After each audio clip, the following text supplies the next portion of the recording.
Robert Mugabe. Let's talk about Robert Gabriel Mugabe. He was born 21st February 1924, died 6 September 2019, was a Zimbabwean revolutionary and politician who served as Prime Minister of Zimbabwe from 1980 to 1987 and then as President from 1987 to 2014. He served as a leader of Zimbabwe African National Union (ZANU) from 1975 to 1980 and led its succession political party, the Patriotic Front (ZANU-PF), from 1980 to 2017.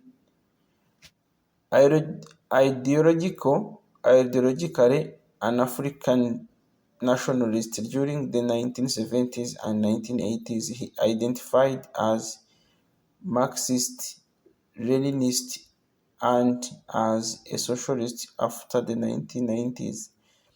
Mugabe was born to a poor Shona family in Kutama, Southern Rhodesia, educated at Kutama College and the University of Fort Hare.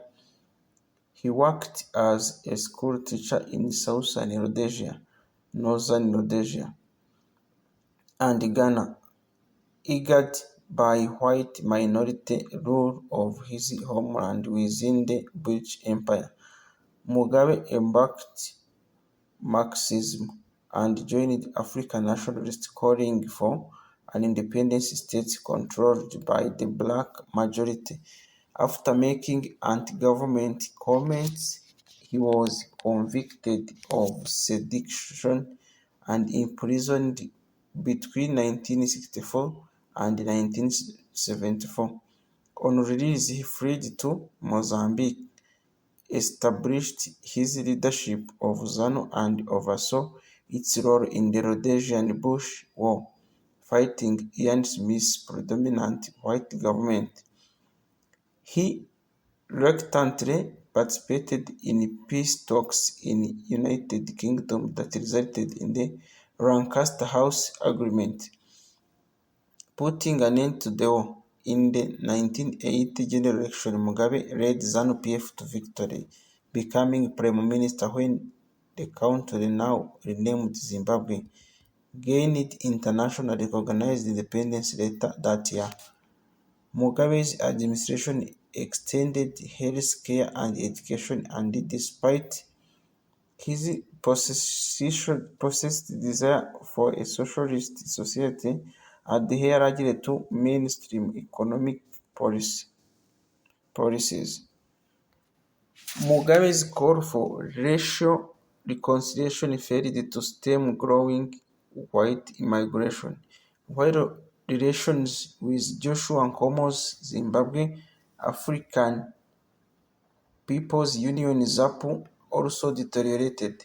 In the Gukurahundi of 1982 to 1987, Mugabe's 5th Brigade crushed ZAPU-linked opposition in the Matabeleland in a campaign that killed at least 20,000 people, mostly Dembele civilians. Internationally, he sent troops into the Second Congo War and chaired the Non-Aligned Movement 1986 to 1989, the Organization of African Unity 1997 to 1998, and the African Union 2015-2016, pursuing decolonization. Mugabe emphasized the redistribution of land controlled by white farmers to landless blacks, initially on a willing seller, willing buyer basis, fluctuated at the slow rate of redistribution.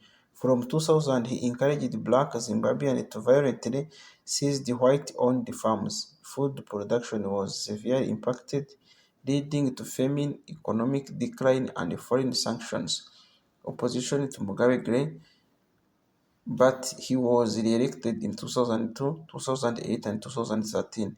through campaigns dominated by violence, electoral fraud, and nationalist appeal to his rural Shona voter base. In 2017, members of his party ousted him in a coup, replacing him with a former vice president, Emerson Mnangagwa. Having dominated Zimbabwe's politics for nearly 4 decades, Mugabe was a controversial figure. He was praised as a revolutionary hero of the African liberation struggle who helped free Zimbabwe from British colonialism, imperialism, and white minority rule.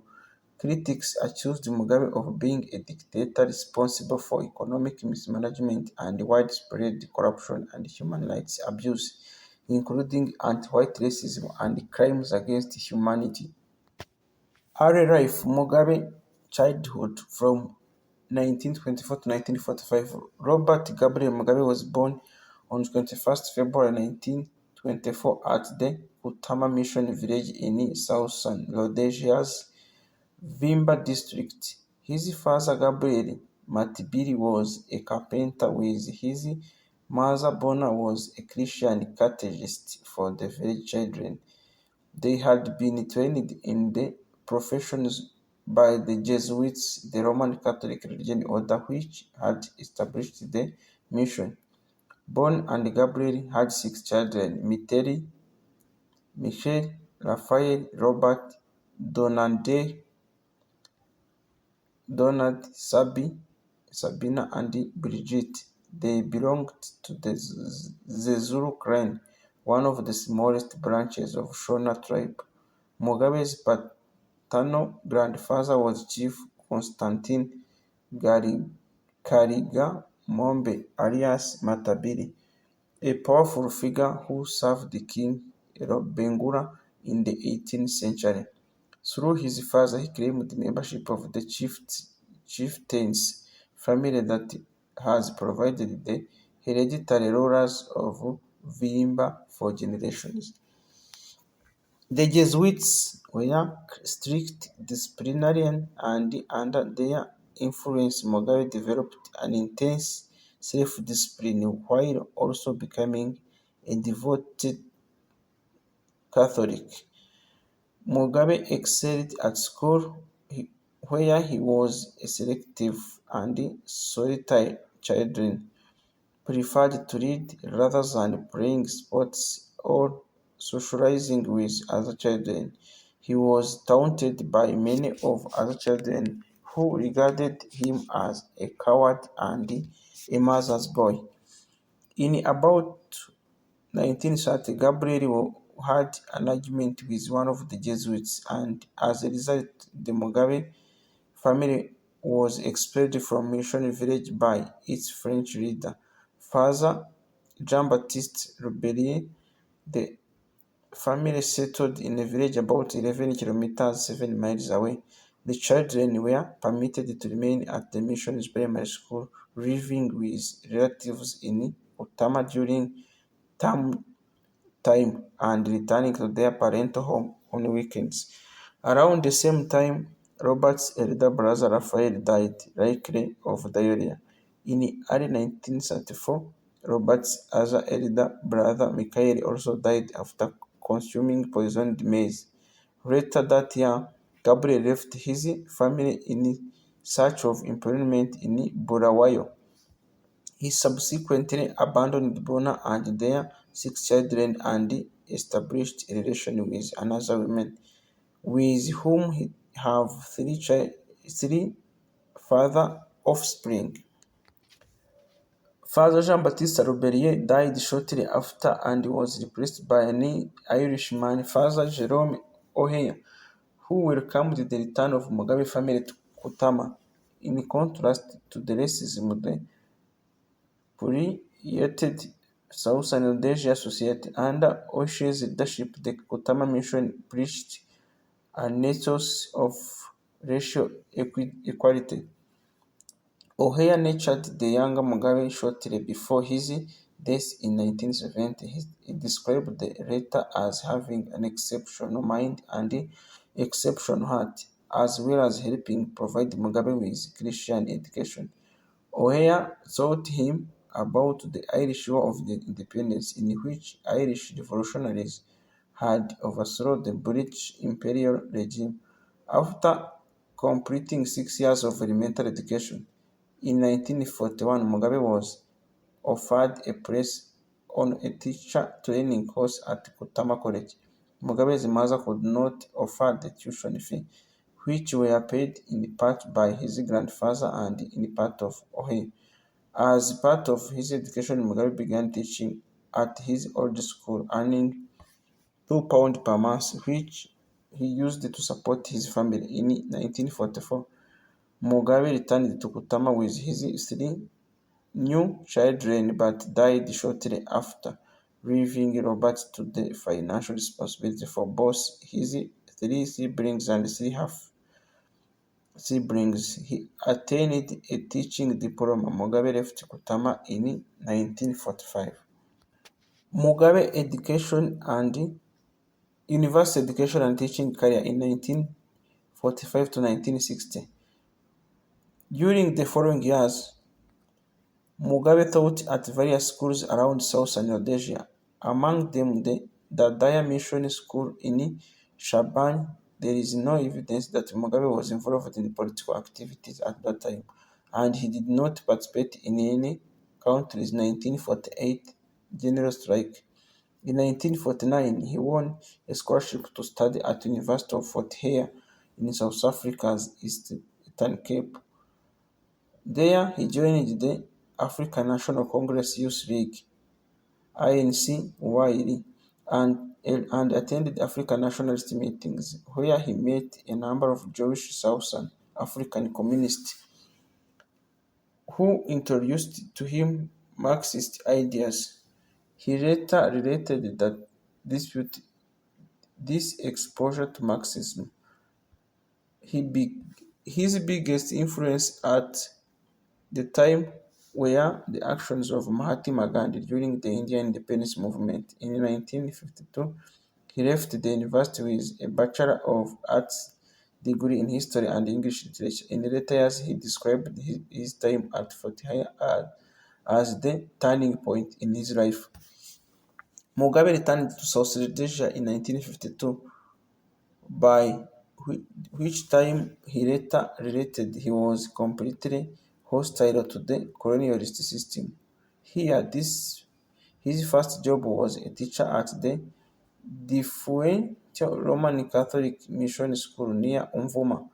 In 1953, he relocated to the Highfield Government School in Salisbury, Harare Township, and in 1954 to the Mambo Township Government School in Ngwero.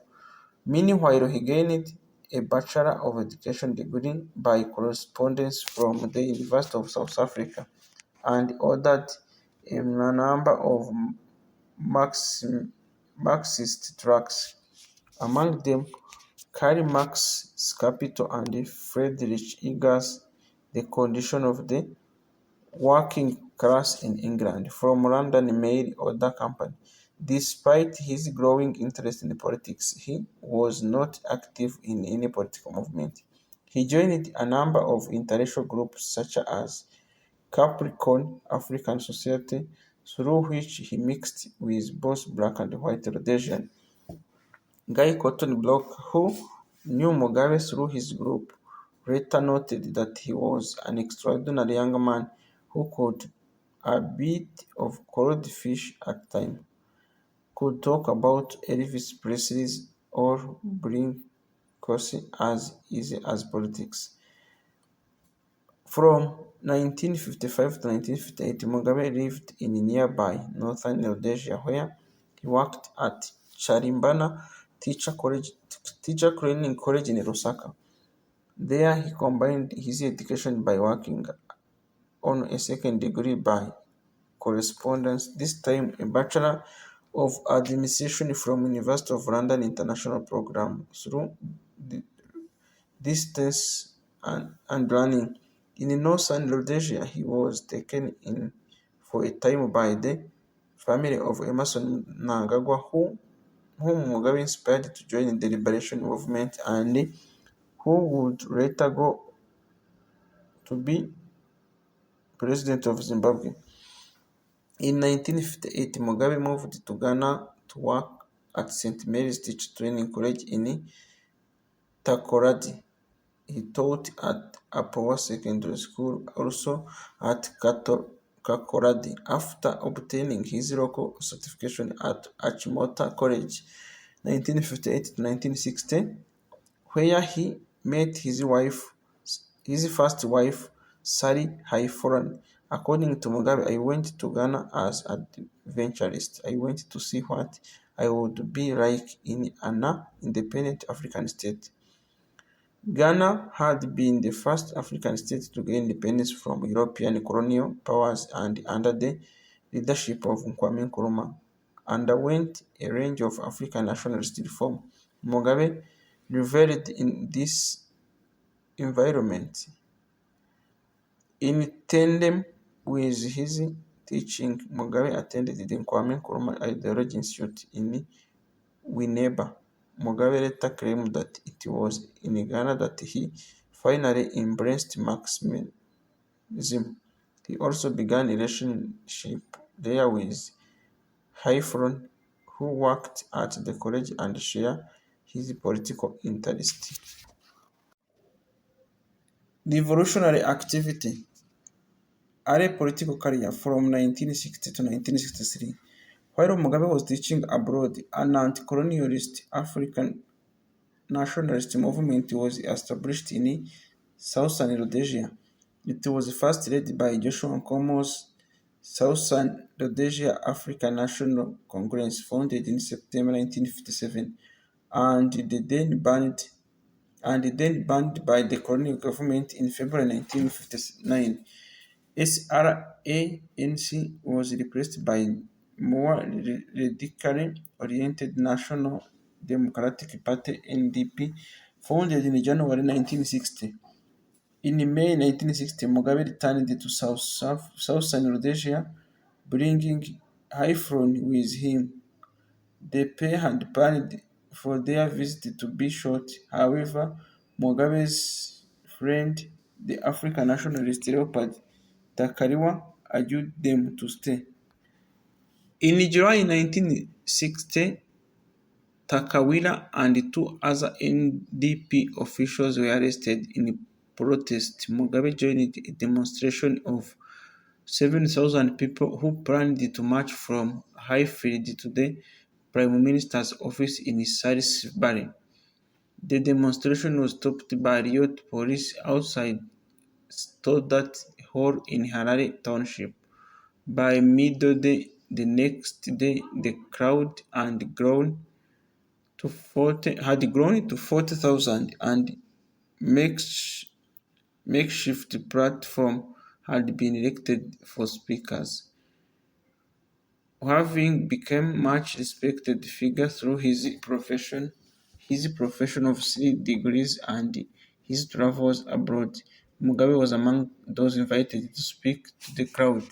Following this event, Mugabe decided to devote himself full time to activism, resigning his teaching post in Ghana after having served 2 years of the 4-year teaching contract. He chaired the first NDP Congress held in October 1960, assessed by Chipeto on the procedural aspects. Mugabe was elected the party's publicity secretary. Mugabe consciously injected emotionalism in the NDP's African nationalism, hoping to broaden its support among the wider population by appealing to traditional cultural values. He helped to form the NPD youth wing and encouraged the incorporation of ancestral prayers, traditional costume, and female urination into its meetings. In February 1961, he married Linfron in a Roman Catholic ceremony inducted in Salisbury. She had converted to Catholicism to make this possible. The British government held a Salisbury conference in 1961 to determine Southern Rhodesia's future. Nkomo led the NDP delegation, which hoped that the British would support the creation of independent state governed by the black majority. Represent- Representatives of the country's white minority, who then controlled South Rhodesia's government, were opposed to this, promoting continued white minority rule. Following negotiations, Nkomo agreed to a proposal which would allow the black population presentation through 15 of 65 seats in the country's parliament. Mugabe and others in the NPD were furious at Nkomo's compromise. Following the conference, Southern Rhodesia's African nationalist movement fell into disarray. Mugabe spoke at the member of NDP's rallies before the party was banned by the government in December 1961. Many of its seats regrouped as the Zimbabwe African People's Union (ZAPU) several days later, with Mugabe appointed as ZAPU's publicity secretary and general secretary. Racial violence was growing in the country, with aggrieved black Africans targeting the white community. Mugabe deemed such a conflict a necessary tactic in the overthrow of British colonial dominance and white minority rule. This contrasted with Nkomo's view that African nationalists should focus on international diplomacy to encourage British government to grant their demands. 9 months after it had been founded, ZAPU was also banned by the government, and in September 1962, Mugabe and other senior party officials were arrested and restricted to their home district for 3 months. Both Mugabe and his wife were in trouble with the law. He had been charged with making subversive statements in a public speech and awarded bail before his trial. Faithful have been sentenced to 2 years imprisonment, suspended for 15 months, for a speech in which she declared that the British Queen Elizabeth can go to hell. The rise of African nationalism generated a white backlash in Southern Rhodesia, with a right-wing Rhodesian Front winning the December 1962 general election. The new government sought to preserve white minority rule but tighten security and establishing full independence from the United Kingdom. Mugabe met with colleagues at his house in Salisbury's Highbury district, where he argued that as political demonstrations were simply being banned, it was time to move towards armed resistance. Both he and others rejected Nkomo's proposal that they establish a government in exile in Dar es Salaam. He and Haifren skipped bail to attend a ZAP meeting in Tanganyika City. There, the party leadership met Tanganyika's President Julius Nyerere, who also dismissed the idea of governments in exile and urged ZAPU to organize the resistance to the white minority rule within Southern Rhodesia itself. In August, Haifron gave birth to Mugabe's son, whom they named Namodze Nyika, a Shoran term meaning suffering country. Mugabe insisted that she took their son back to Ghana, while he decided to return to Southern Rhodesia. There, African nationalists opposed to Nkomo's leadership had established a new party, the Zimbabwe African National Union (ZANU), in August. Ndanganingi Sori People's Caretaker Council became the group's president, while appointed Mugabe to the group secretary general in absentee. Nkomo responded by forming his own group, the People's Caretaker Council, which was widely referred to as ZAPU after its predecessor. ZAPU and ZANU violently opposed one another, and soon gang warfare broke out between their rival memberships. Imprisonment 1963 to 1975. Mugabe was arrested on his return to South Rhodesia in December 1963. His trial lasted from January to March 1964, during which he refused to retract the subversive statement that he had publicly made. In March 1964, he was sentenced to 21-month imprisonment. Mugabe was first imprisoned at Salisbury Maximum Security Prison before being moved to Hwahwa Detention Center and then the Sikimbera Detention Center in Kwekwe.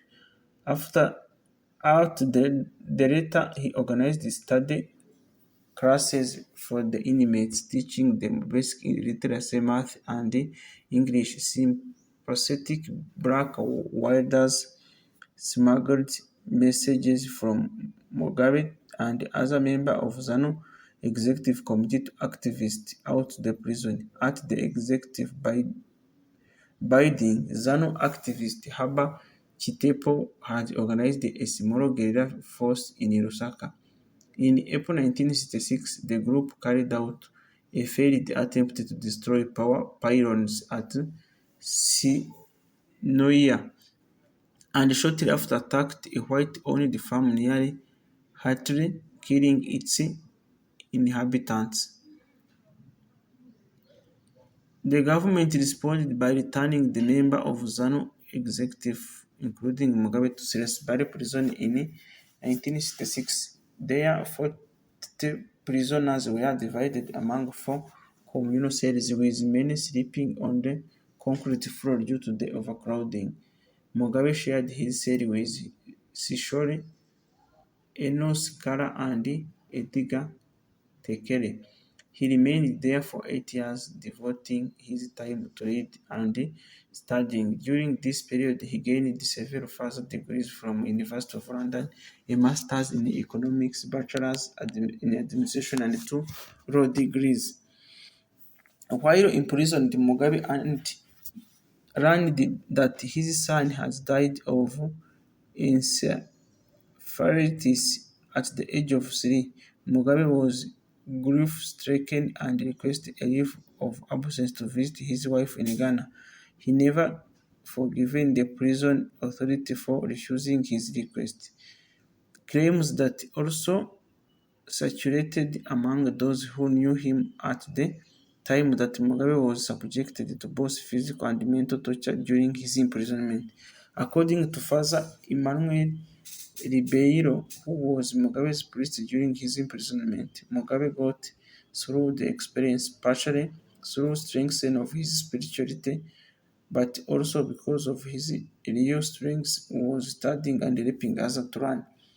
While Mugabe was imprisoned in August 1964, the Rhodesian Front government, now under the leadership of Ian Smith, banned ZANU and ZAPO under arrest and arrested all remaining leaders of the country's African nationalist movement. Smith's government made a unilateral declaration of independence from the United Kingdom in November 1965, renaming South Rhodesia as Rhodesia. The UK refused to recognize the legitimacy of this and imposed economic sanctions on the country. In 1972, the African nationalists launched a guerrilla war against Smith's government. Among the revolutionaries, it is known as the Second Chimurenga paramilitary group based themselves in neighboring Tanzania and Zanzibar. Many of fighters were inadequately armed and trained. ZANU's military wing, the Zimbabwe African National Liberation Army, consists largely of Shona. It was based in neighboring Mozambique and gained funds from People's Republic of China. ZAPO's military wing, the Zimbabwe People's Revolutionary Army, was instead funded by Vietnam Union, was based in Zambia and consisted largely of Ndembele. Mugabe and other senior ZANU members had grown doubts about Sishifore's leadership, deeming him increasingly irritable and irrational. In October 1968, Sifore had tried to smuggle a message out of the prison demanding ZANU activists to assassinate Smith. His plan was discovered and he was put on trial in January 1968. Desperate to avoid a death sentence, he declared that he renounced violence and his previous ideological commitment. Mugabe denounced Sisore's treachery in rejecting ZANU's cause, and the executive removed him as ZANU president in a vote of no confidence, selecting Mugabe as his successor. In November 1974, ZANU executive voted the suspended Sifore's membership of the organization, fearing that the guerrilla war would spread south. The South African government pressured Rhodesia to advance to a process of detent with the politically moderate black government of Zambia and Tanzania. A part of these negotiations, Smith's government agreed to release a number of black revolutionaries who had been indefinitely detained. After almost 11 years of imprisonment, Mugabe was released in November 1974.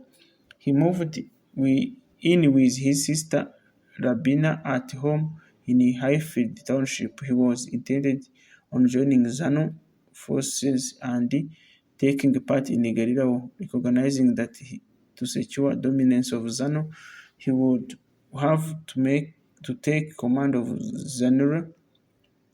This was complicated by internal violence within the paramilitary group, predominantly between members of Manyika and Karange group of Shona.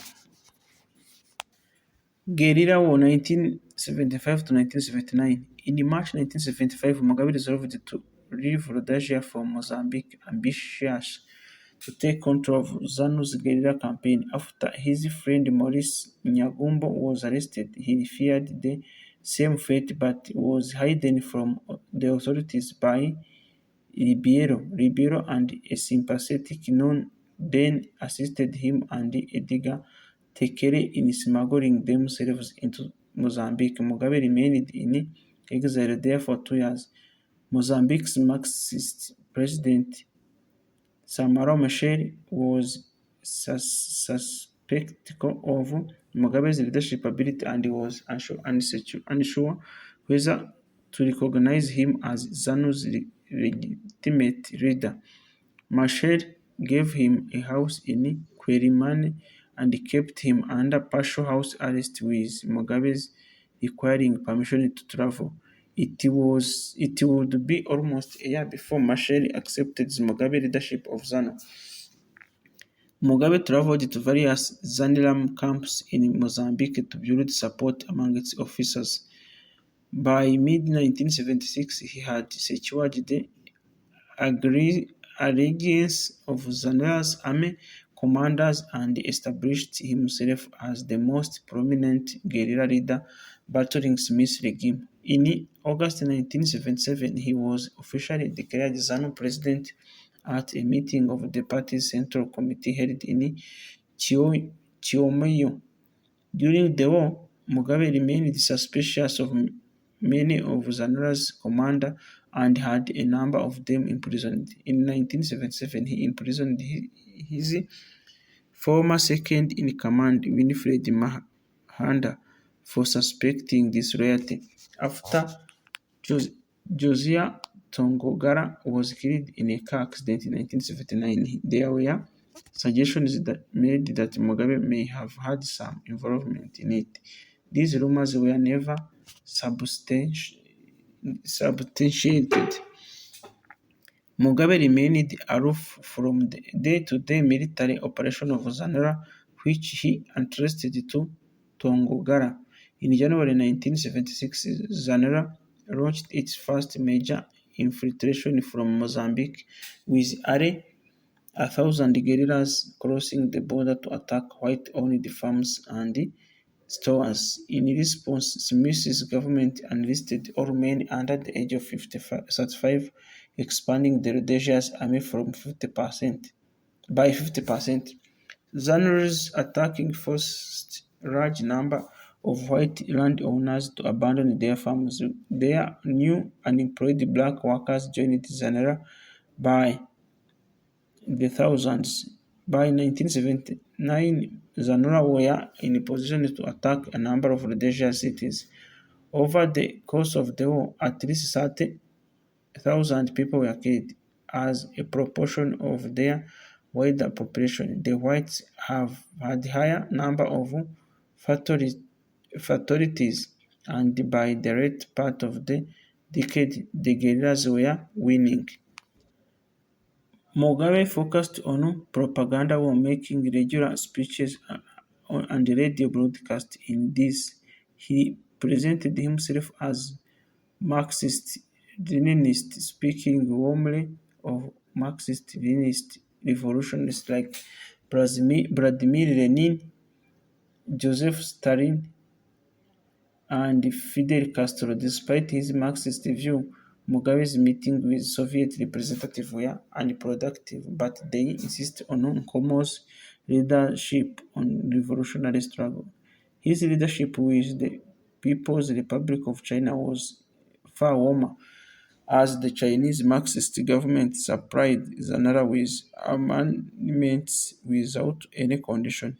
He also sought support from Western nations, visiting Western embassies in Mozambique, and traveled to both Western states like Italy and Switzerland, and Marxist-governed states like Soviet Union, China, North Korea, Vietnam, and Cuba. Mugabe called for overthrowing of Rhodesia's predominantly white government, the execution of Smith and his criminal gang, the expropriation of white-owned land, and the transformation of Rhodesia into a new party Marxist state. A new one-party Marxist state. He repeatedly recorded for violence against country's white minority, referring to white Rhodesians as blood-sucking expropriators, sadistic killers, and hardcore racists. In one typical example taken from a 1978 radio address, Mugabe declared, "Let us hammer the white man to defeat. Let us blow up his citadel. Let us give him no time to rest. Let us chase him in a very corner. Let us ride our home of his settler vermin." For Mugabe, armed struggle was an essential part of establishment of a new state. In contrast with other black nationalist leaders like Nkrumah, Mugabe opposed a negotiated settlement with Smith's government. In October 1976, ZANU nevertheless established a joint platform with ZAPU known as Patriotic Front. In September 1978, Mugabe met with Nkrumah in Lusaka.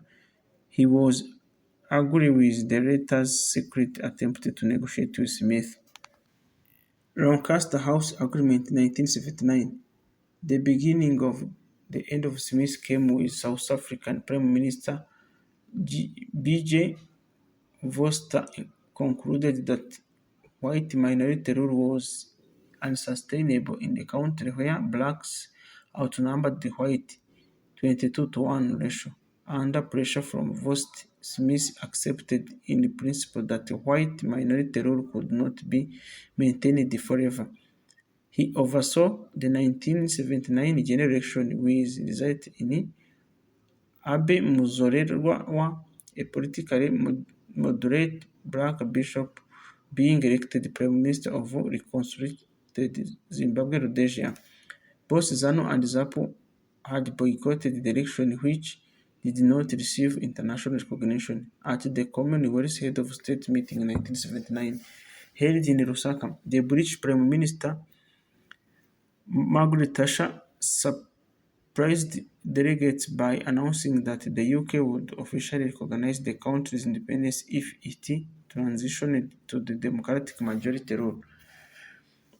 The negotiations took place at Lancaster House in London and were led by Conservative Party politician Peter Carrington. Mugabe refused to attend these London peace talks, opposing the idea of a negotiated rather than military solution to the Rhodesian War. Machel insisted that he must, threatening to end Mozambican support to the ZANU-PF if he did not. Mugabe arrived in London in September 1979. There he and Nkomo presented themselves as part of the Patriotic Front but established separate headquarters in the city. At the conference, the pair were divided in their attitude. Nkomo wanted to present himself as a moderate, while Mugabe played up to his image as a Marxist revolutionary, with Carrington exploiting this division. Throughout the negotiations, Mugabe did not trust the British and believed that they are manipulating events to their own advantage. The ensuring Lancaster House Agreement called all participants in the Rhodesian Bush War to agree to a ceasefire, with a British governor, Christopher Soames, arriving in Rhodesia to oversee an election in which the various factions could compete as political parties. Outlined a plan for a transition to formal independence as Sovereign Republic under black majority rule, also maintaining that Rhodesia would be renamed Zimbabwe, a name adopted from Iron Age archaeological site of Great Zimbabwe. The agreement also ensured that the country's white minority retained many of its economic and political privileges, with 20 seats to be reserved for white in the new parliament. By insisting on the need of democratic black majority government, Carrington was able to convince Mugabe to compromise on the other main issue of conference, that of land ownership. Mugabe agreed to the protection of the white community's privately owned property on the condition that UK and US government provide financial assistance, allowing the Zimbabwe government to purchase much land for redistribution among blacks. Mugabe was opposed to the idea of ceasefire, but under pressure from Machel, he agreed to. Mugabe signed the agreement but felt cheated, remaining disappointed that he had never achieved a military victory over the Rhodesian forces. Returning to Salisbury in January 1980, Mugabe was greeted by a supportive crowd. He settled into a house in Mount Pleasant, a white-dominated suburb.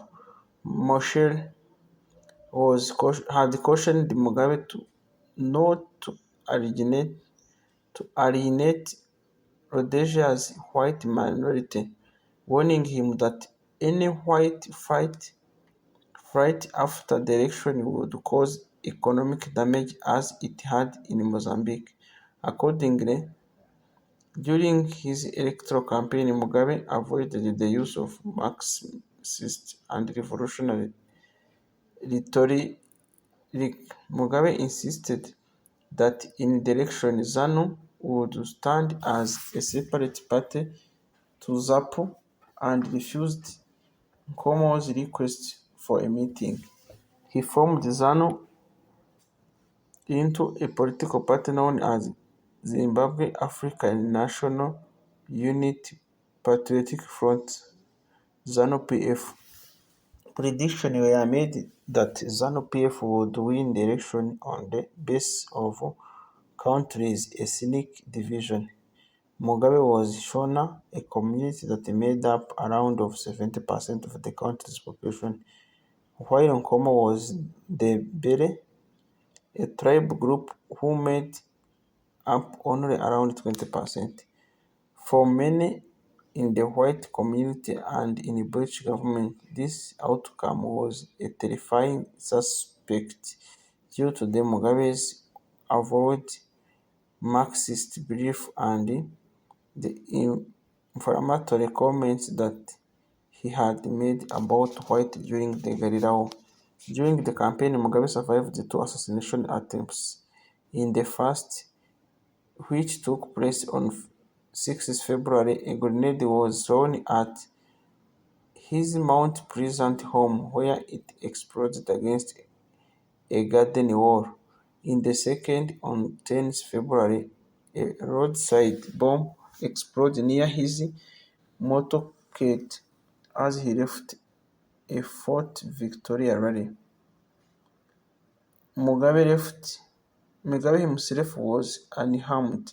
Mugabe accused Rhodesian security forces of being responsible for these attacks in an attempt to quell the possibility that Rhodesia's security forces would launch a coup to prevent the election. Mugabe met with Peter Walls, the commander of Rhodesia's armed force, and asked him to remain in his position in the event of the ZANU-PF victory. At the time, Walls refused.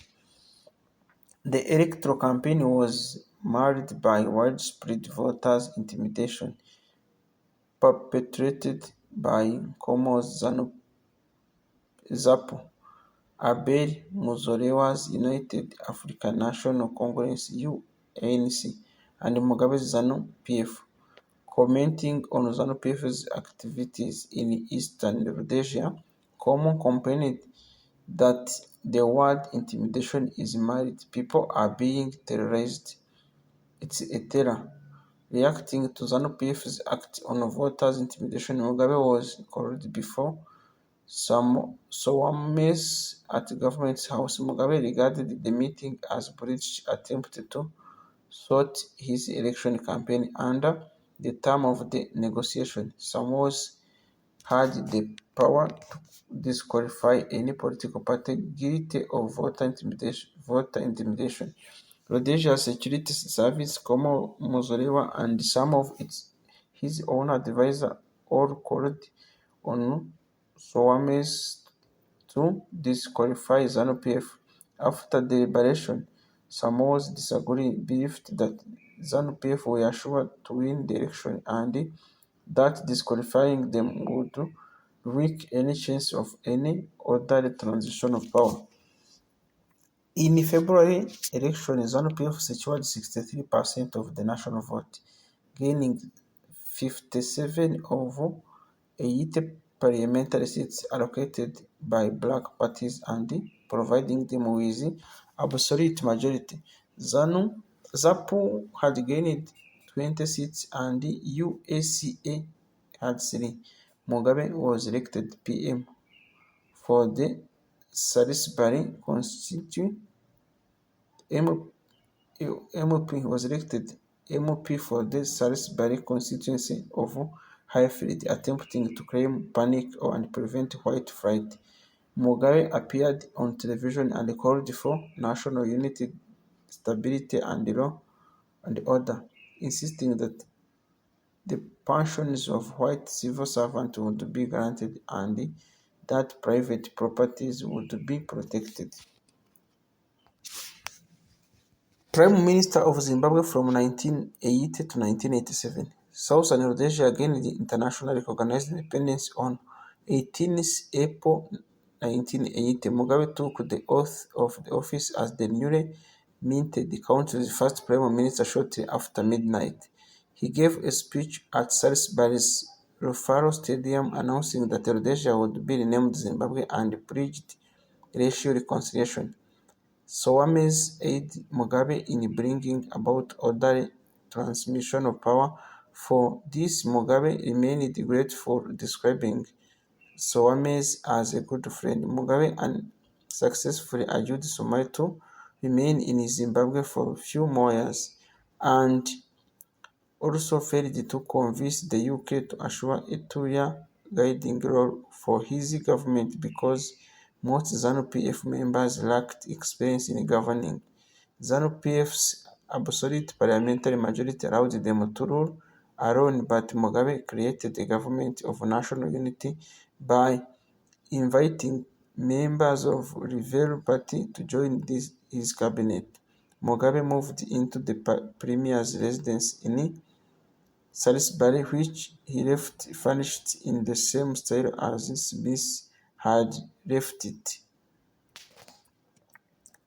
Across the country, statues of Cyrus Lobes were removed and squares and roads named after prominent colonial figures were renamed after black nationalists. In 1983-82, Salisbury was renamed Harare. Mugabe employed North Korean architects to design Heroes Arc, a monument and complex in Western Harare to commemorate the struggle against minority rule. Zimbabwe also received much aid from Western countries whose governments hoped that a stable and prosperous Zimbabwe would aid the transition of South Africa away from apartheid and minority rule. The United States provided Zimbabwe with 25 million USD 3 years aid package. The UK financed a land reform program and provided military advisors to aid the integration of guerrilla army and old Rhodesia security forces into a new Zimbabwe military. Members of both ZANU and ZIPRA were integrated into army, though there remained a strong rivalry between the two groups, as Prime Minister Mugabe retained wars as the head of the armed forces. Mugabe's government continued to make regular pronouncements about converting Zimbabwe into a socialist society but did not take concrete steps in that direction. In contrast to Mugabe's talk to socialism, his government's budgetary policies were conservative, operating within a capitalist framework and emphasizing the need of foreign investment. In office, Mugabe sought a gradual transformation away from capitalism and tried to build upon existing state institutions.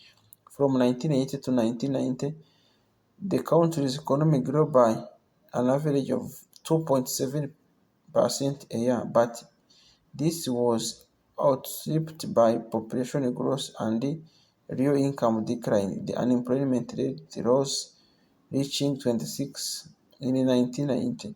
The government ran a budget deficit year on year that averaged at 10% of the country's gross domestic product. Under Mugabe's leadership, there was massive expansion in education and health spending.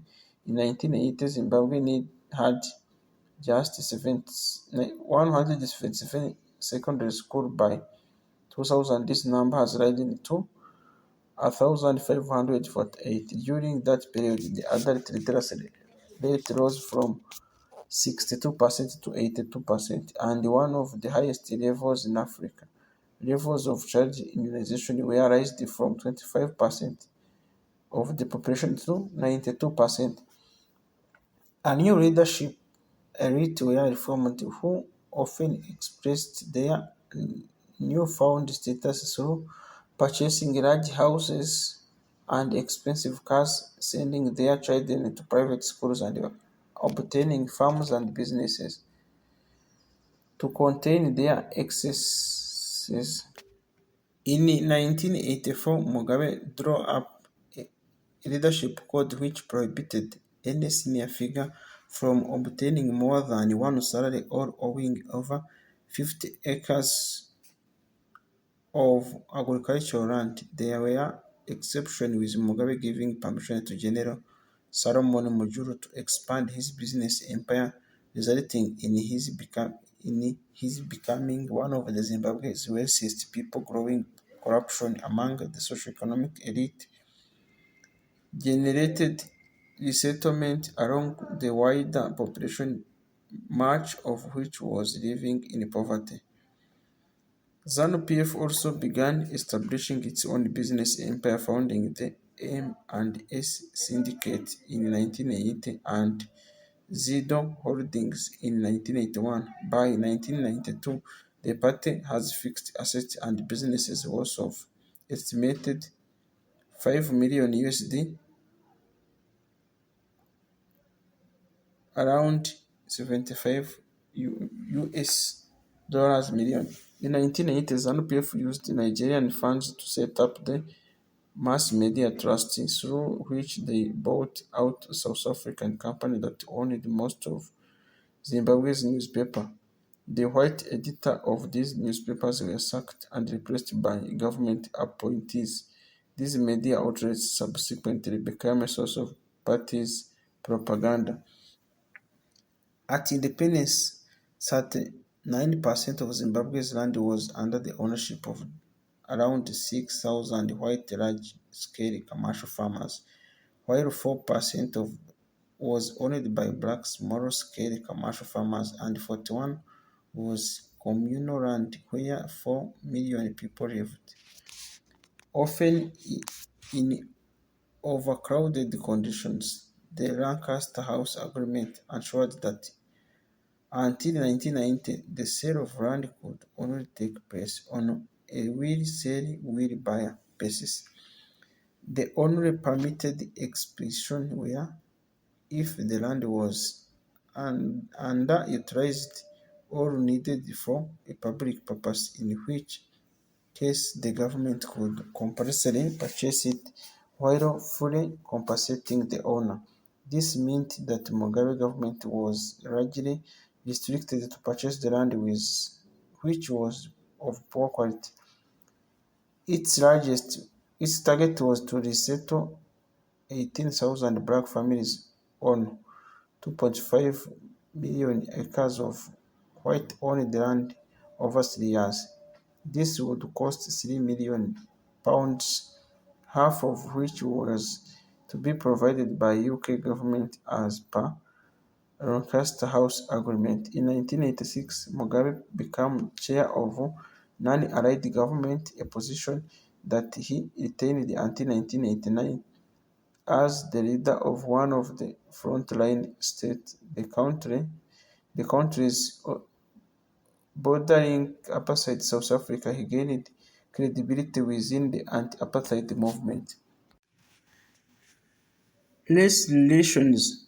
Mugabe initially emphasized racial reconciliation and was keen to build a good relationship with white Zimbabweans.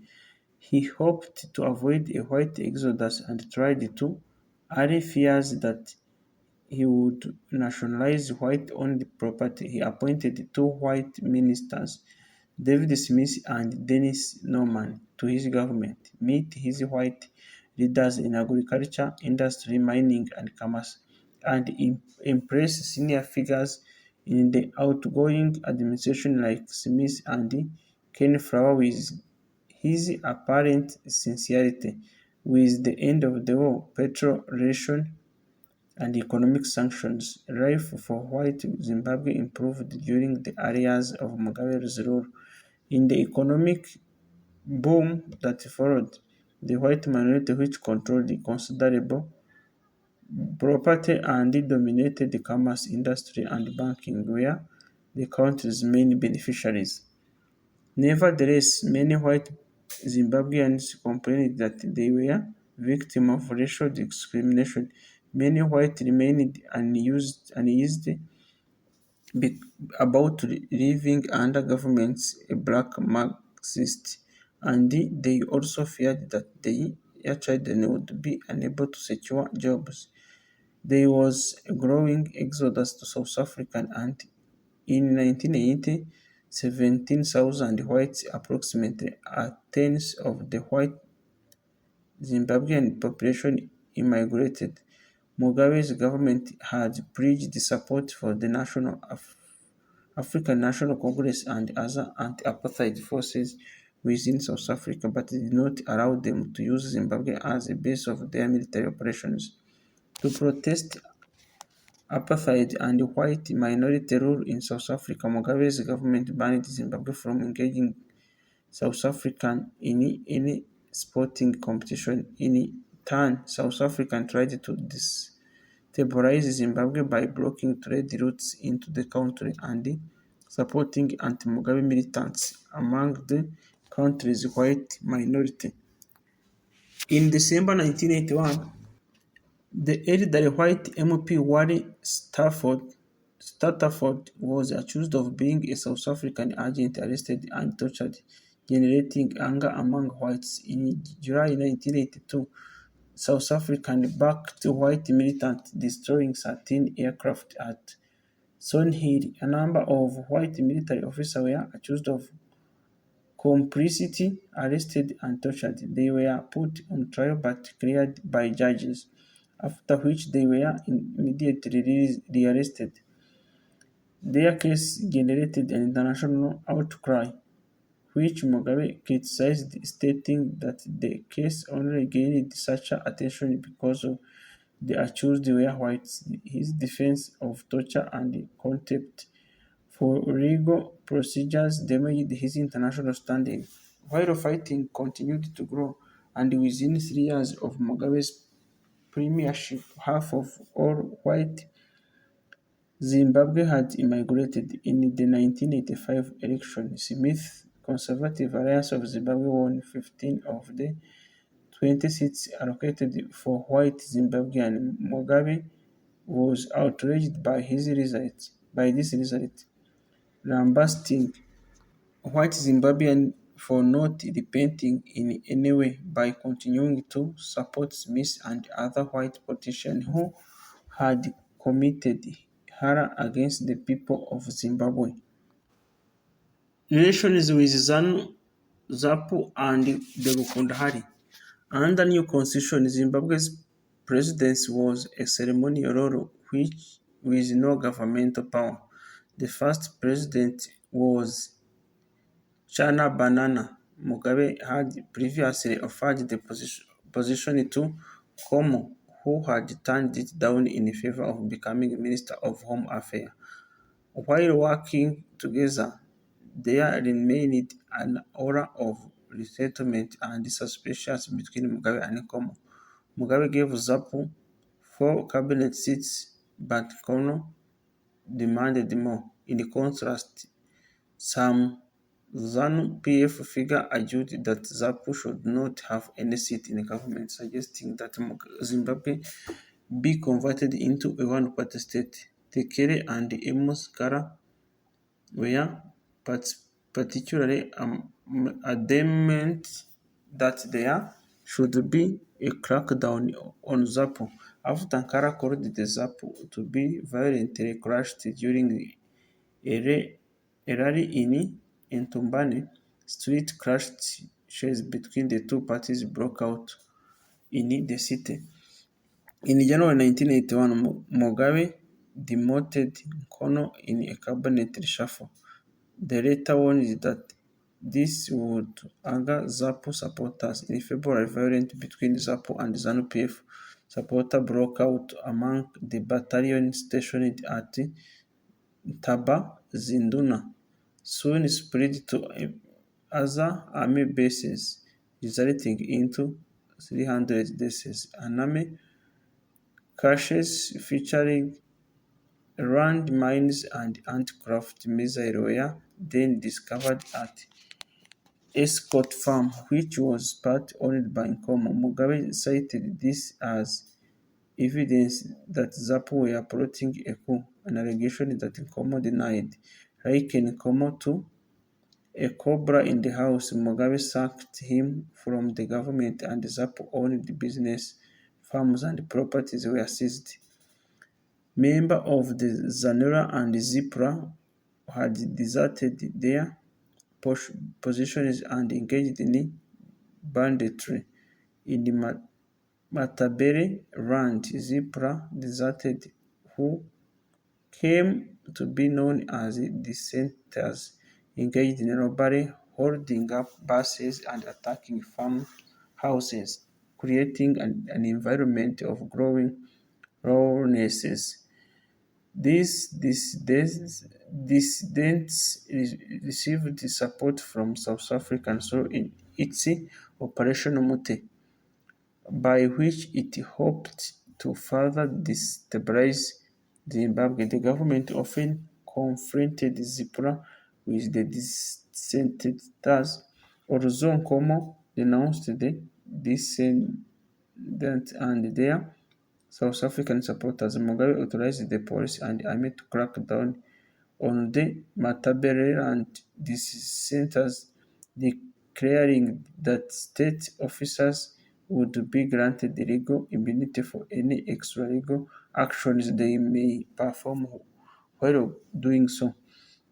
During 1982, he had established the 5th Brigade, an elite armed force trained by the North Koreans. Membership was drawn largely from Shona-speaking ZANU soldiers and were answered directly to Mugabe. In January 1983, the 5th Brigade were deployed in the region to oversee a campaign of beatings, arson, public execution, and massacres of those accused of being sympathized to the dissidents. The scale of violence was greater than that witnessed in the Rhodesian War. Interrogation centers were established where people were tortured. Mugabe acknowledged that civilians would be persecuted in violence, claiming that we can't tell who is a dissent and who is not. The ensuing event became known as the Gukurahundi, a Shona word meaning wind that sweeps away the chaff before the rain. In 1984, the Gukurahundi spread to Matabeleland South, an area that then in its third year of drought, the 5th Brigade crossed horse towards Hatred or delivery and imposed a curfew, exacerbating starvation for a period of 2 months. The Bishop of Bulawayo accused Mugabe of overseeing a project of sympathetic starvation when a Roman Catholic delegation provided Mugabe with a dossier listing atrocities committed by 5th Brigade. Mugabe refuted all its allegations and accused the clergy of being disloyal to Zimbabwe. He had the Catholic Commission for Justice and Peace in Zimbabwe suppressed. In 1985, an Amnesty International report of Gukurahundi was dismissed by Mugabe as a heap of lies.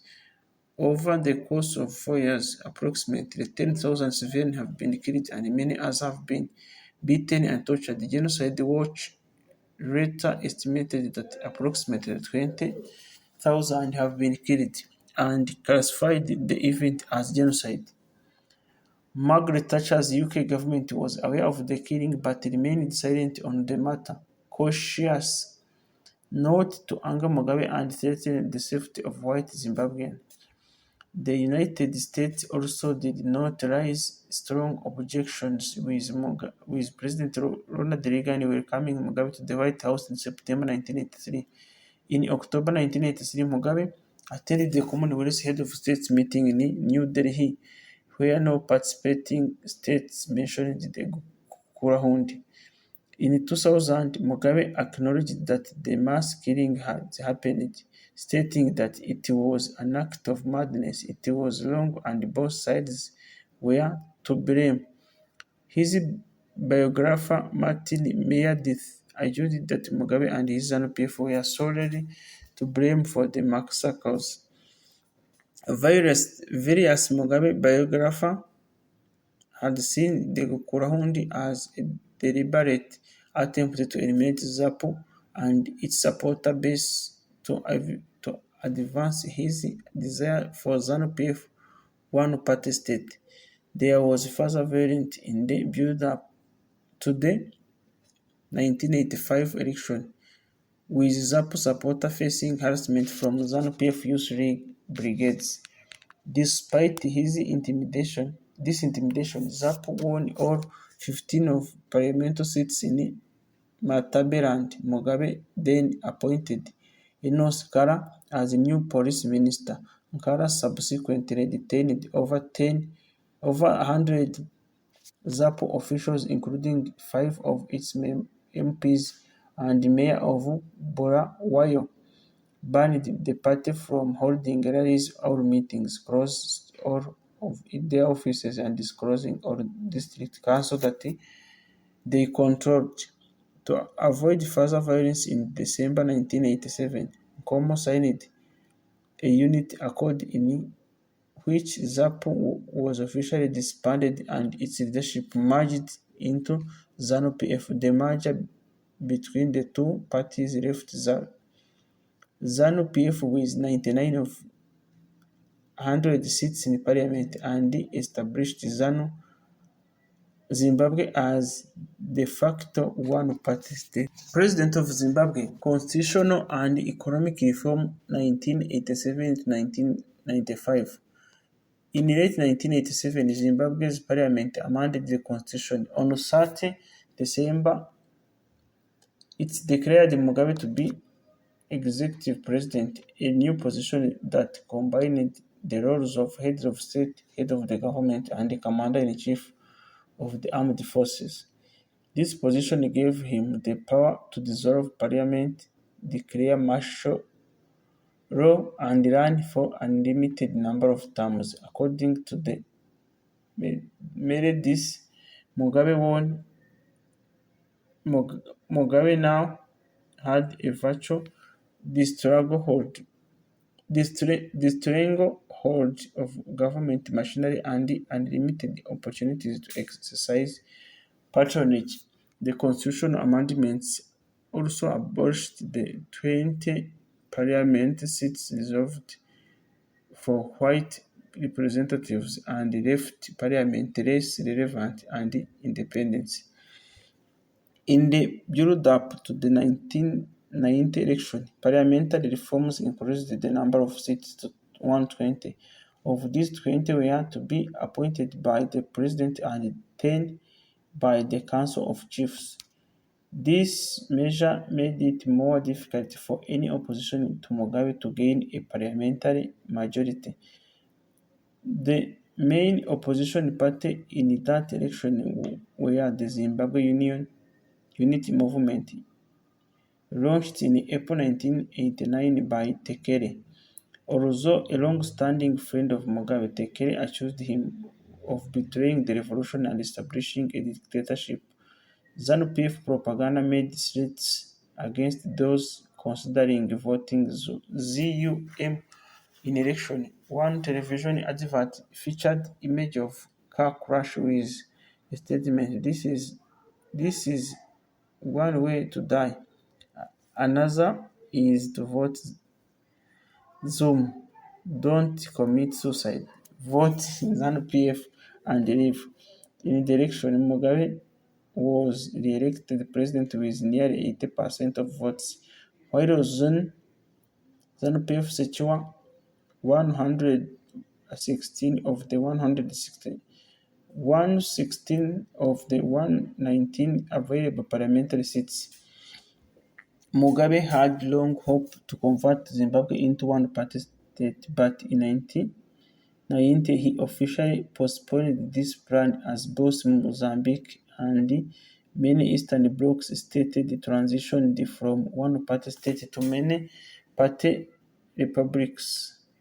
Following the collapse of Marxist, Leninist regimes in the Soviet Union and the Eastern blocs in 1991, ZANU-PF removed the reference to Marxism, Leninism, and scientific socialism in its material. Mugabe maintained that socialism remained our sole ideology. That year, Mugabe pledged himself to free market economics and accepted the structural adjustment program provided by International Monetary Fund. This economic reform package called for Zimbabwe to privatize state assets and reduce importing tariffs. Mugabe's government implemented some, but not all of its recommendations. The reforms encouraged employers to cut their wages, generating growing opposition from the Government Congress of Trade Union.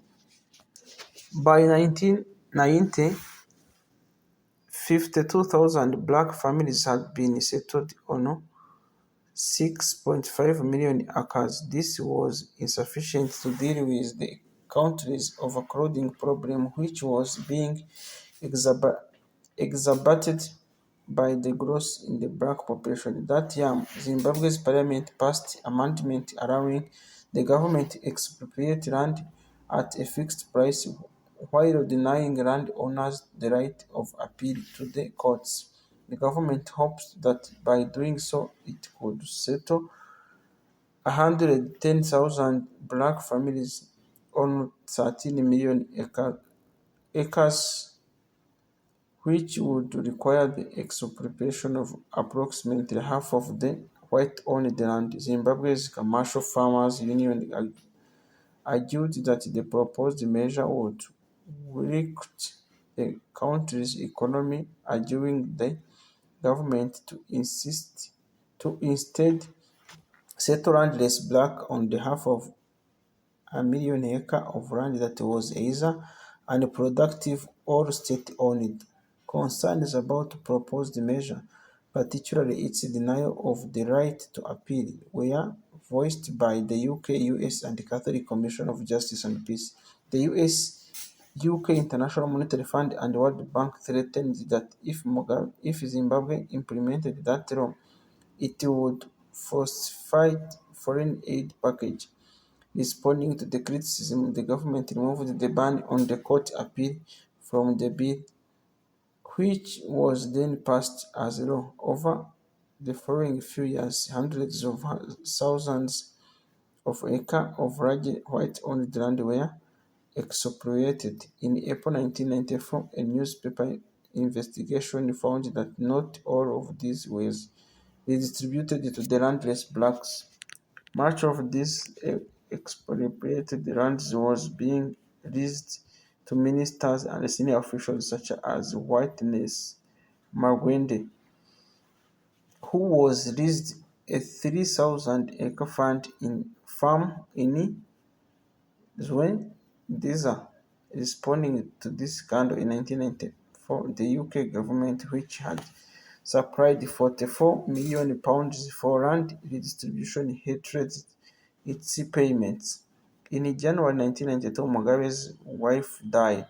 In April 1995, Horizon magazine revealed that Mugabe had secretly been having an affair with his secretary Grace Marufu since 1987 and that she had borne him a son and a daughter.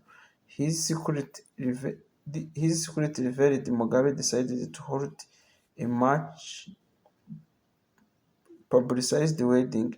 12,000 people were invited to the August 1996 ceremony, which took place in Kutama and was orchestrated by the head of Roman Catholic Archbishop of Harare, Patrick Chapaita. The ceremony was controversial among the Catholic community because of adulterous nature of Mugabe and Marufu's relationship. To house his family, Mugabe then built a new mansion of Barodea in the 1995 parliamentary election, which saw a low turnout of 31.7%. ZANU-PF gained 147 seats out of 150 seats.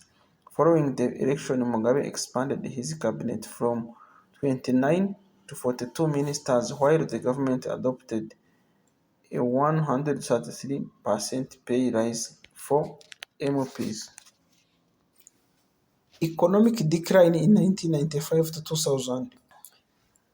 Over the course of the 1990s, Zimbabwe's economy steadily deteriorated. By 2000, living standards have declined from 1980. Life expectancy was reduced, average wages were lowered, and unemployment had tripled.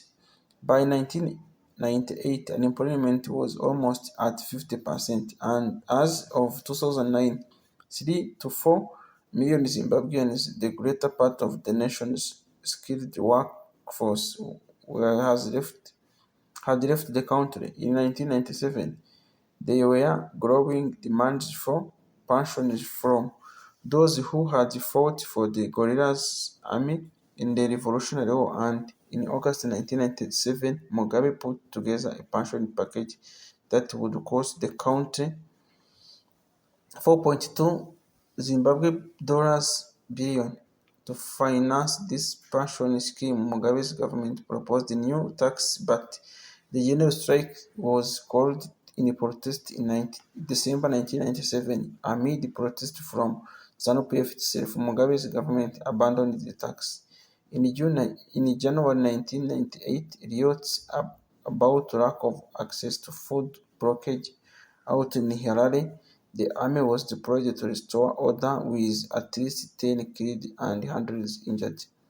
Mugabe increasingly blamed the country's economic problem on Western nations under the white Zimbabwean minority who still control most of commercial agriculture, mines and manufacturing industry. He called on supporters to strike fear in hearts of white men, our real enemy, and accused his black opponent of being deputy of the whites.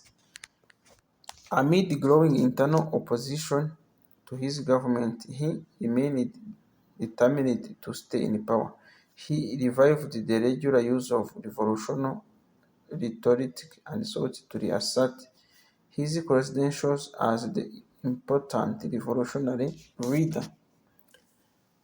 Mugabe also developed a growing preoccupation with homosexuality, lambasting it as an African import from Europe. He described gay people as being guilty of subhuman behavior and of being worse than dogs and pigs. This attitude may have stemmed in part from his strong conservative values, but it was strengthened by the fact that several ministers in the British government were gays.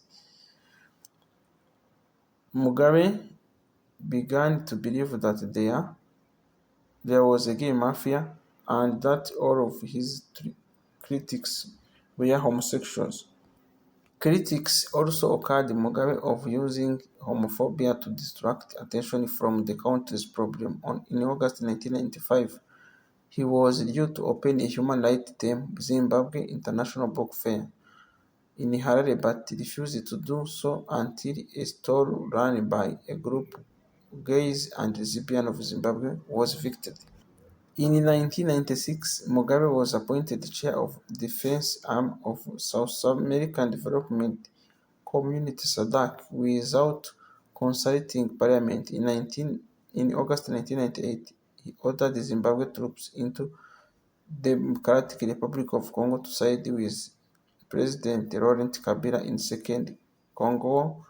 He initially committed 3,000 troops to the operation. He gradually rose to 11,000. He also pursued Angola and Namibia to commit troops. The conflict involving in the war cost Zimbabwe an approximately $1 million a day, contributing to its economic problem. Opinion polls demonstrated that it was unpopular among Zimbabwe's population. However, several Zimbabwean business profited, having been given mining and timber concessions and preferential trade terms in mineral from Kabila's government.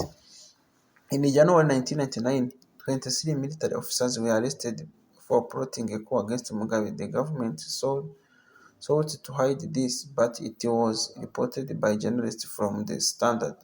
The military subsequently illegally arrested the journalists and tortured them.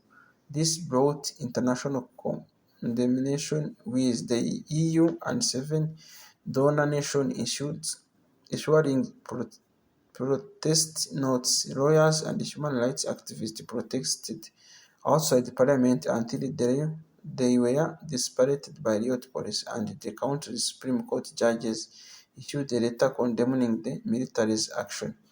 In response, Mugabe publicly defended the use of extralegal arrest and torture.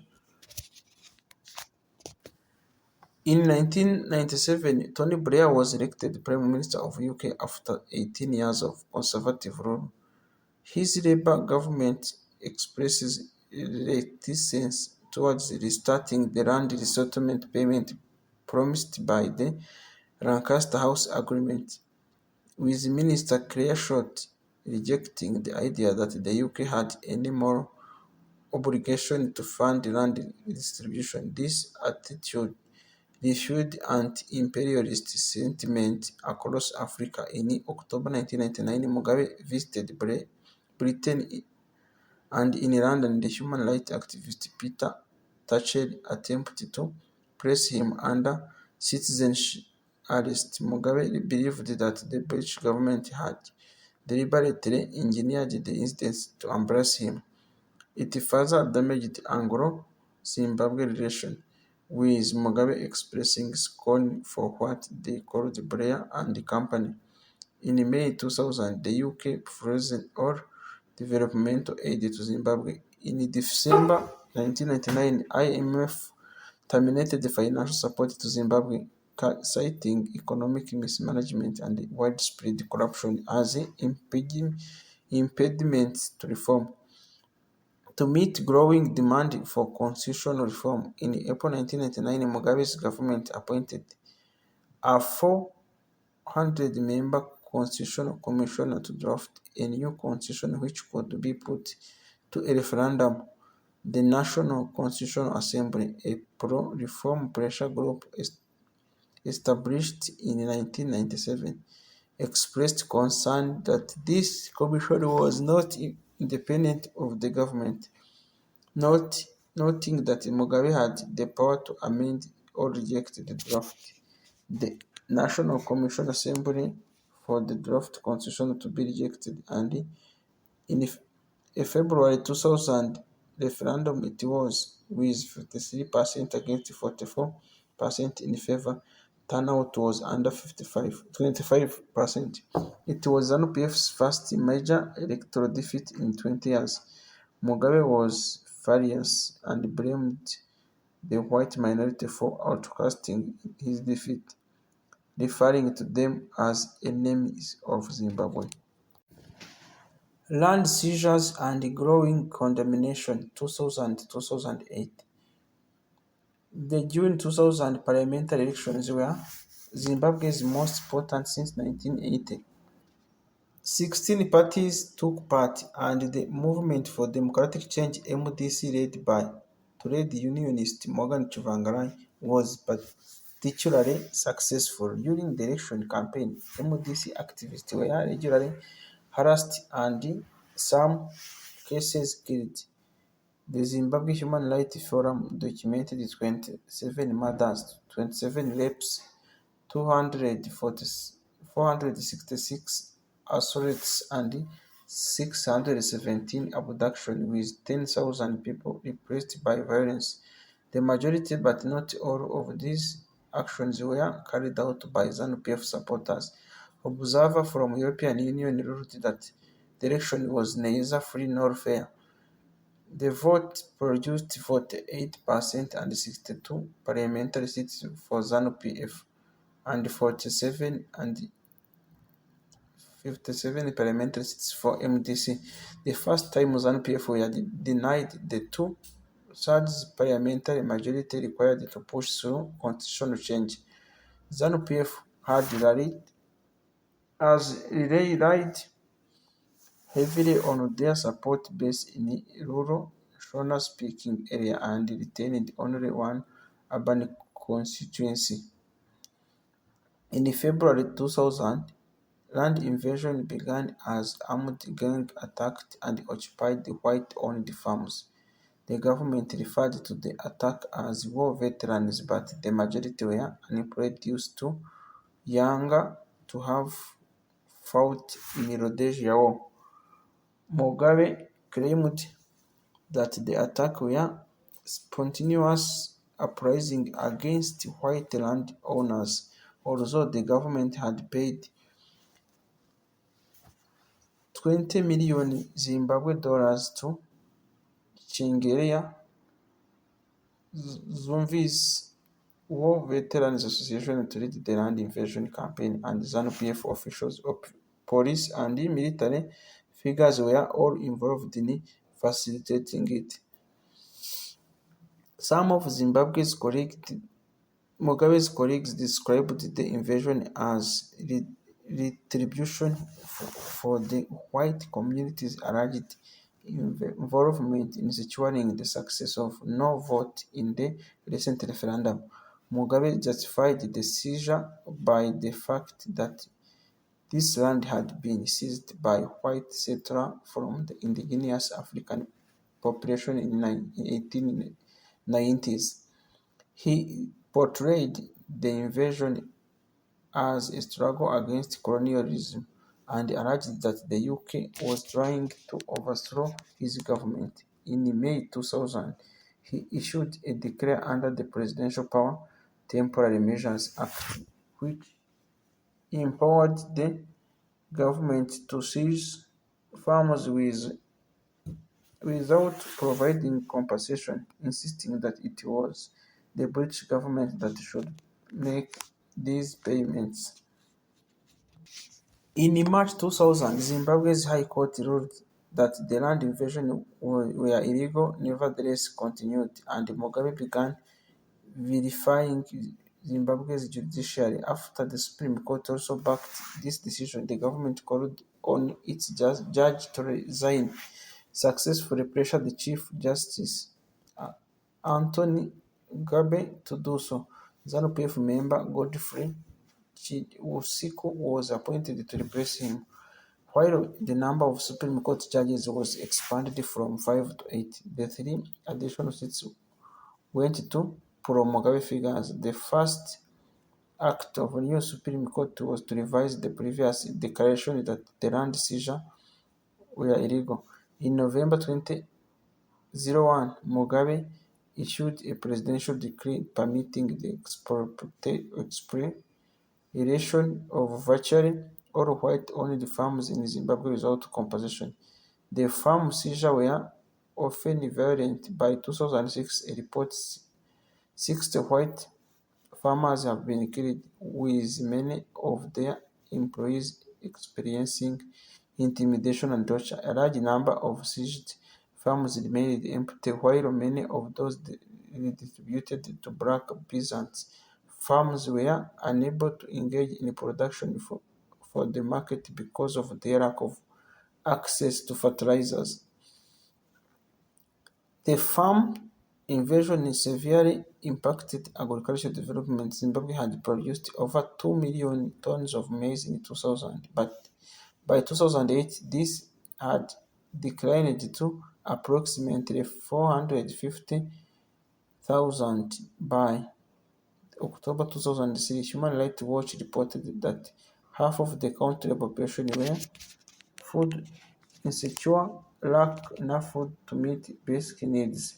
By 2009, 75% of Zimbabwe population were relying on food aid, the highest proportion of any country at that time. Zimbabwe faced continued economic decline.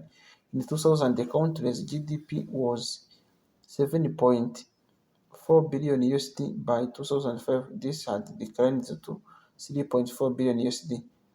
Hyperinflation resulted in economic crisis. By 2007, Zimbabwe had the highest inflation rate in the world at 7,600%. By 2008, inflation exceeded 100,000%, and a loaf of bread cost a third of average daily wage. Increasing number of Zimbabweans rely on remittances from relatives abroad. Other sectors of society were negatively affected too. By 2005, an estimated 80% of Zimbabwe population were unemployed, and by 2008, only 20% of children were in schooling. The breakdown of water supply and sewage system resulted in a cholera outbreak in late 2008, with over 98 1,000 cholera cases in Zimbabwe between August 2008 and mid-July 2009. The reunited economy also impacted the HIV epidemic in the country. By 2008, the HIV rates for individuals aged between 15 to 49 was 15.3%.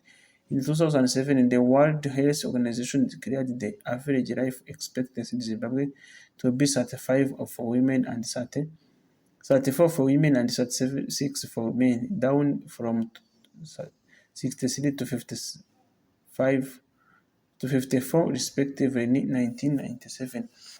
The country's lucrative tourist industry was decimated, and there was a rise in poaching, increasing of including endangered species. Mugabe declared exacerbated this problem when he ordered the killing of 100 elephants to provide meat for April 2007 feast. In October 2000, the MDC MPs attempted to impeach Mugabe but were vetted by the Speaker of the House, Mugabe loyalist Emmerson Mnangagwa. ZANU-PF increasingly equated itself with Zimbabwe patriotism, with MDC supporters being portrayed as traitors and enemies of Zimbabwe. The party represented itself as being on the progressive side of history, with MDC representing counter-revolutionary force that seeks to undermine the achievement of ZANU-PF revolution and decolonization itself. Mugabe claimed that the build-up to 2002 presidential election represented the third Chimurenga and that it would set Zimbabwe free from its colonial heritage. In the build-up to the election, the government changed the electoral rules and regulations to improve Mugabe's chances of victory. New security regulation was introduced, making it illegal to criticize the president. The Defense Force Commander General Vitalius Vinavashi stated that the military would not recognize any election result other than a Mugabe victory. The UN withdrew its observer from the country, stating that the vote was neither free nor fair. The elections resulted in Mugabe securing 56% of the votes to Chivangarai's 42%. In the aftermath of election, Mugabe declared that the state-owned grain marketing board had the sole right to import and distribute grains, with the state distributor giving food to ZANU-PF supporters while withholding it from those suspected of backing the MDC. In 2005, Mugabe instituted Operation Muramba Tsina, Operation Drive Out the Bush, a project of forced slum clearance. A UN report estimated that 700,000 were left homeless, since the inhabitants of the towns overthrowing voted MDC. Many alleged that the bulldozing was politically motivated. Mugabe's action brought strong criticism. The Zimbabwe Council of Churches accused him of plunging the country into a de facto state of warfare to stay in power. Several South African states remonstrated with him at a summit in Harare in September 2001. In 2002, the Commonwealth expelled Zimbabwe from among its ranks. Mugabe blamed this on anti-black racism, a view echoed by South Africa's President Thabo Mbeki. Mbeki favored a policy of quiet democracy in dealing with Mugabe and prevented the African Union from introducing sanctions against him. The African-Europe Summit, scheduled to take place in Lisbon in April 2003, was deferred repeatedly because African leaders refused to attend while Mugabe was banned. It eventually took place in 2007 with Mugabe in attendance.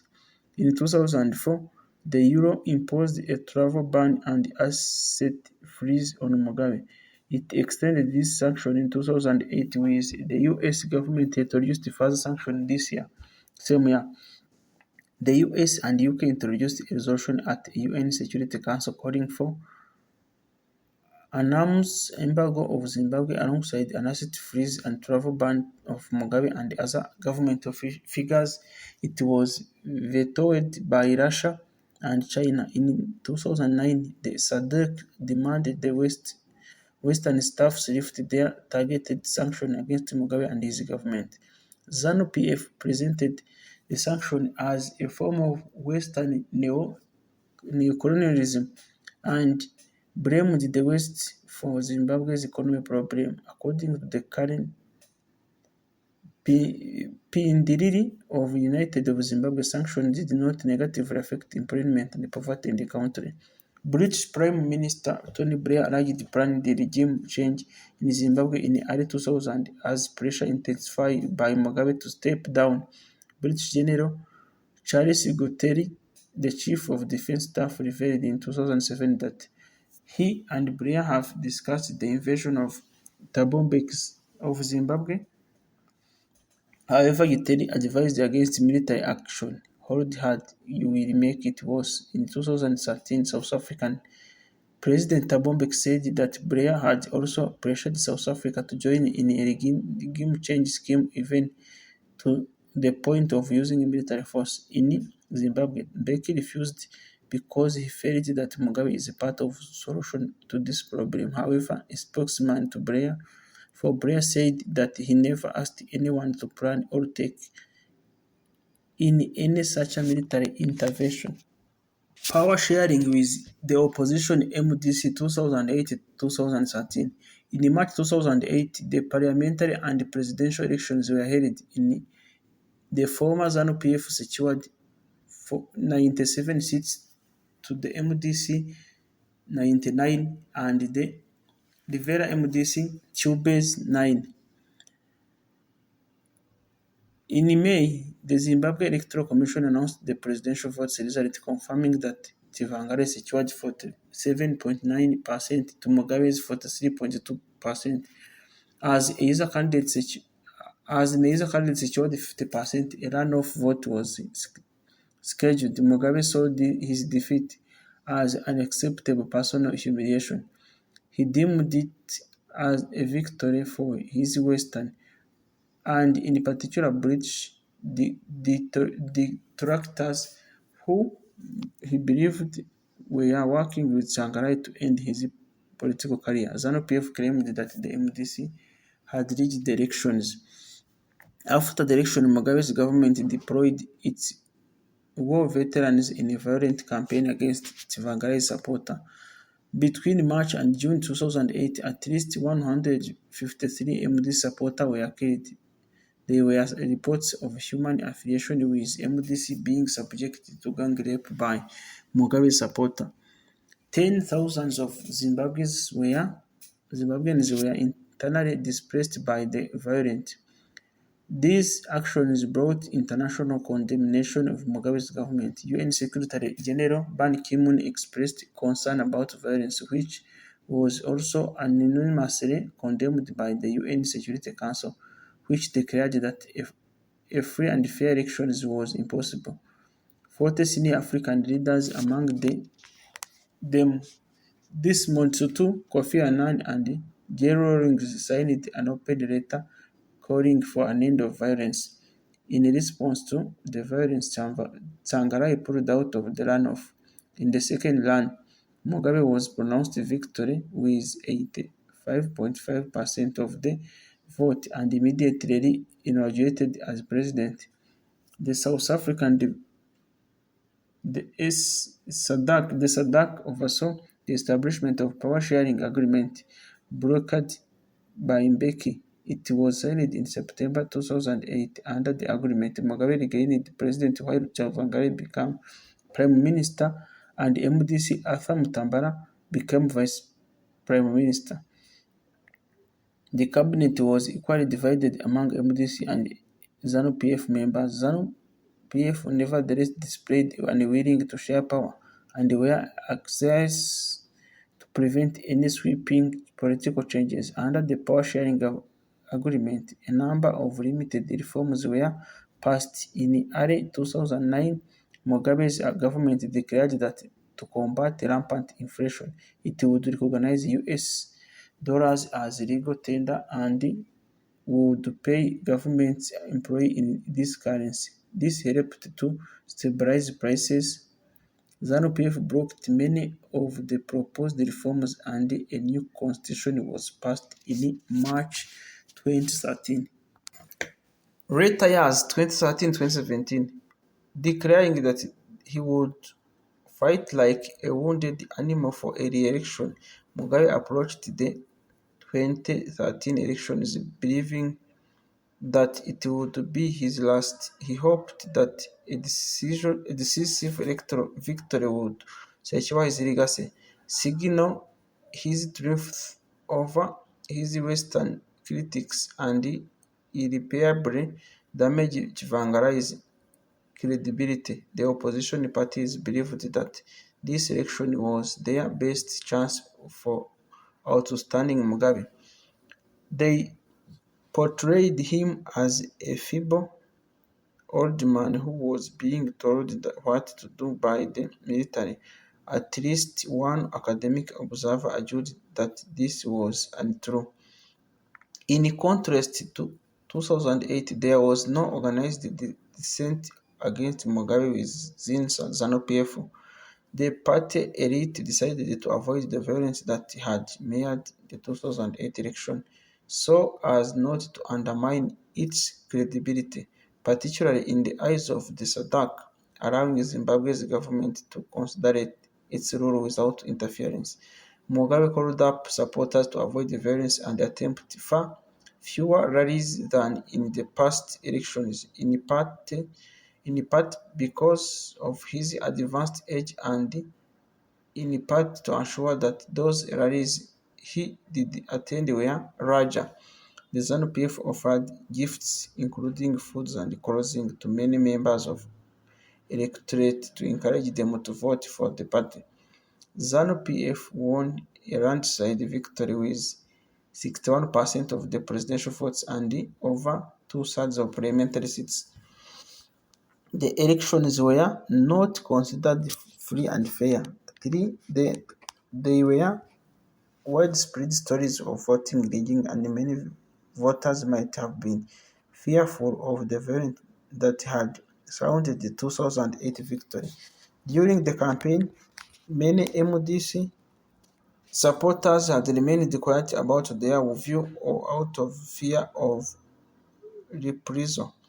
The MDC was also negatively impacted by its time in coalition government, with perception that it had been just as corrupt as ZANU-PF. ZANU-PF had also capitalized on its appeals to Africans' less land and liberation, while the MDC was often associated with white farmers, Western nations, and perceived Western values such as LGBT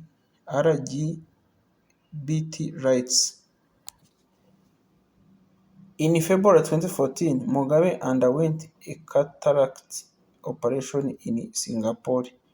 On returning to celebrate his 90th birthday at Marondera Football Stadium in December 2014, Mugabe fired his vice president, Joyce Mujuru, accusing her of plotting his overthrow.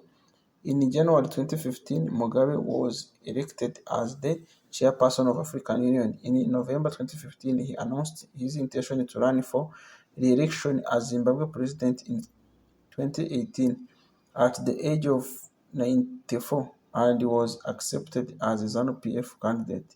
In February 2016, Mugabe said he had no plan to retire and would remain in power until God says come. In February 2017, right after his 93rd birthday, Mugabe stated he would not retire nor pick a successor, even though he said he would let his party choose a successor if he saw fit. May 2017, Mugabe took a week-long trip to Cancun, Mexico, ostensibly to attend a three-day conference on disaster risk reduction, reciting criticism of wasteful spending from opposition figure. He made three medical trips to Singapore in 2017, and Grace Mugabe called on him to name a successor. In October 2017, World Health Organization appointed Mugabe as goodwill ambassador. This attracted criticism from both the Zimbabwe opposition and various foreign governments given the poor state of Zimbabwe health system. Responding to the outcry, who provoked Mugabe's appointment a day later. In response, Foreign Minister Walter Zembe said the United Nations system could be reformed.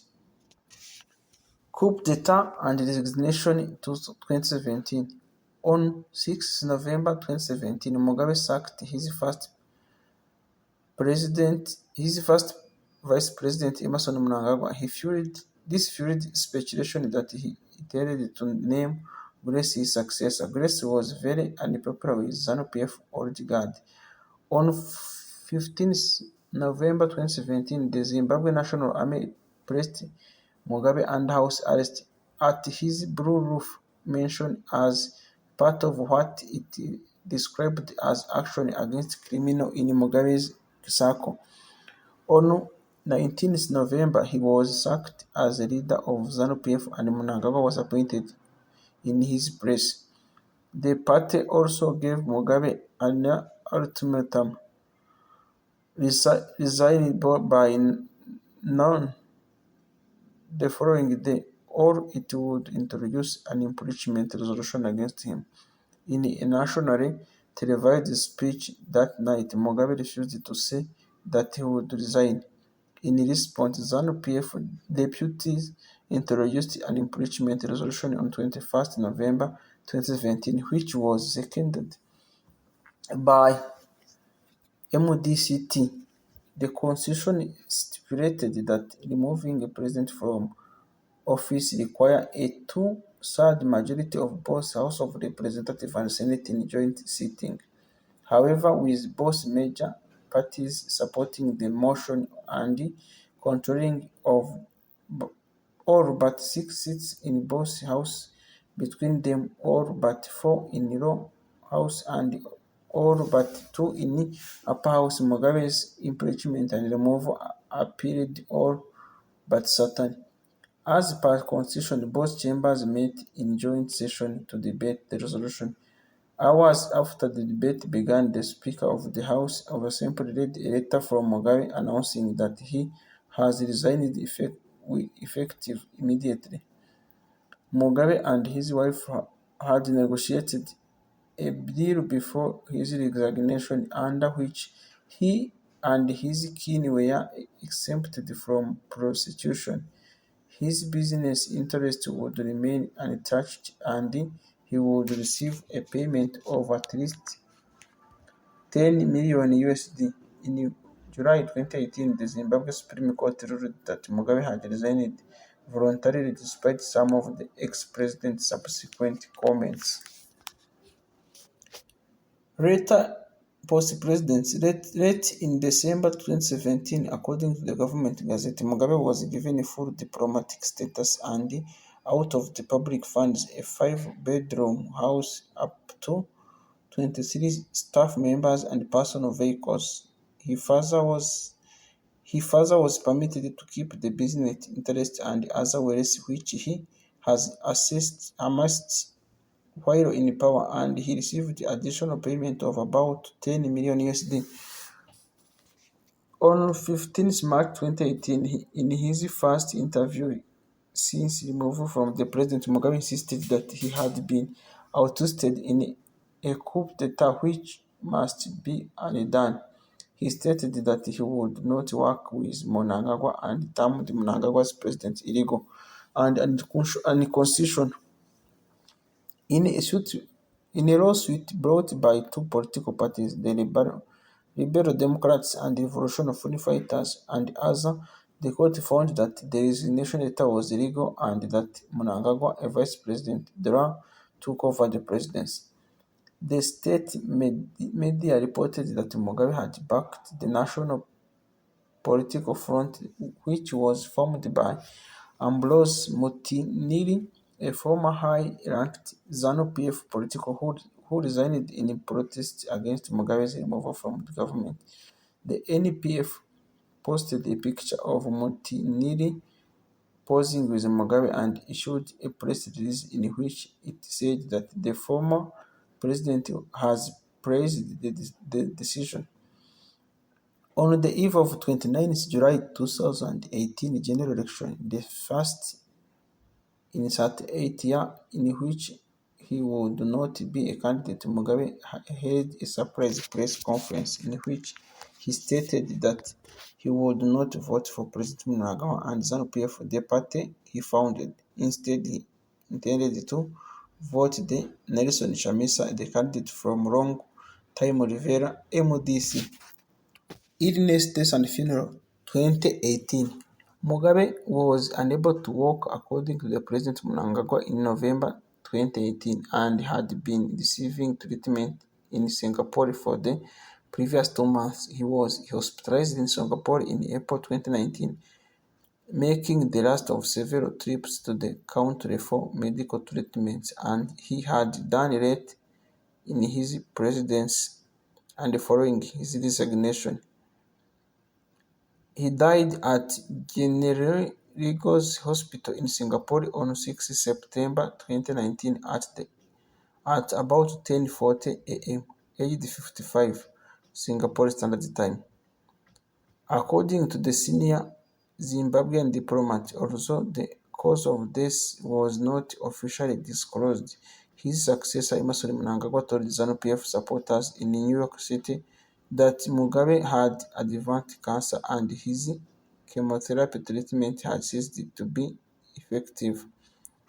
On 11 September 2019, his body was flown back to the Harare airport in Zimbabwe, where 1,000 had gathered to wait for the body and listen to the speech from President Emmerson Mnangagwa.